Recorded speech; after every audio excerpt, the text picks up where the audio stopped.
হাজার বছর আগে মানুষ যখন ঠিকমতো লোহা ব্যবহার করতে শিখেনি, তখন তৈরি হয়েছিল এমন কিছু জিনিস যা আজকের আধুনিক বিজ্ঞানও পুরোপুরি ব্যাখ্যা করতে পারেনি।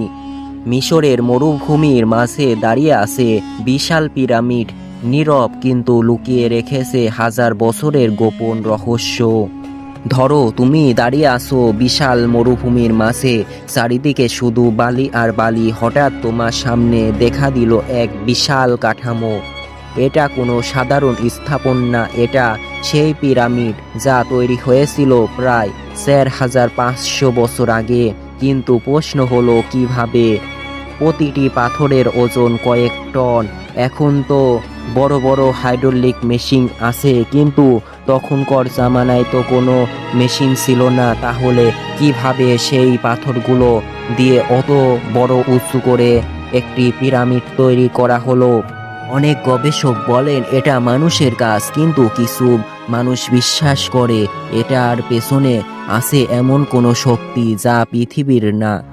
আর সবচেয়ে ভয়ঙ্কর ব্যাপার হলো, পিরামিডের ভেতর এখনো এমন কিছু কক্ষ আছে যেখানে আজও কেউ পুরোপুরি প্রবেশ করতে পারেনি। অদ্ভুতভাবে শুধু পিরামিড না, পৃথিবীর অন্য জায়গাতেও পাওয়া গেছে একই রকম রহস্য, যেখানে বিশাল পাথরের মূর্তি দাঁড়িয়ে আছে। কে বানিয়েছে এগুলো, কে বানিয়েছে, আজও কেউ নিশ্চিতভাবে বলতে পারে না। কিন্তু রহস্য এখানেই শেষ না। পৃথিবীর এমন একটা জায়গা আছে যেখানে গেলে মানুষ আর ফিরে আসে না। সেটি হলো বারমুডা ট্রায়াঙ্গেল। অনেক প্লেন, অনেক জাহাজ এই জায়গায় ঢুকে হঠাৎ করে গায়েব হয়ে গেছে। কোনো সিগন্যাল নেই, কোনো ধ্বংসাবশেষ নেই। মনে হয় যেন কেউ তাদের টেনে নিয়ে গেছে অদৃশ্য কোনো জায়গায়। রহস্য কি শুধু প্রকৃতি থেকে আসে? না, রহস্য শুধু প্রকৃতি থেকে আসে না। রহস্য এমন একটা জিনিস যা সবসময় অন্ধকার দুনিয়ায় ঢাকা পড়ে থাকে। তুমি যেই ইন্টারনেট ব্যবহার করো তার বাইরেও আছে এক অন্ধকার জগৎ, সেটি হলো ডার্ক ওয়েব। এখানে এমন কিছু জিনিস আছে যা সাধারণত মানুষ কখনো দেখতে পায় না।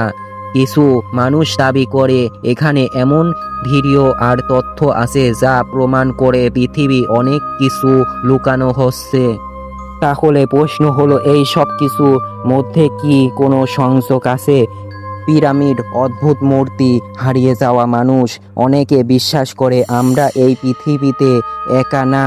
কেউ হয়তো আমাদের উপর নজর রাখছে হাজার বছর ধরে। হয়তো আমরা যা দেখি তার বাইরে আছে আরও কিছু। হয়তো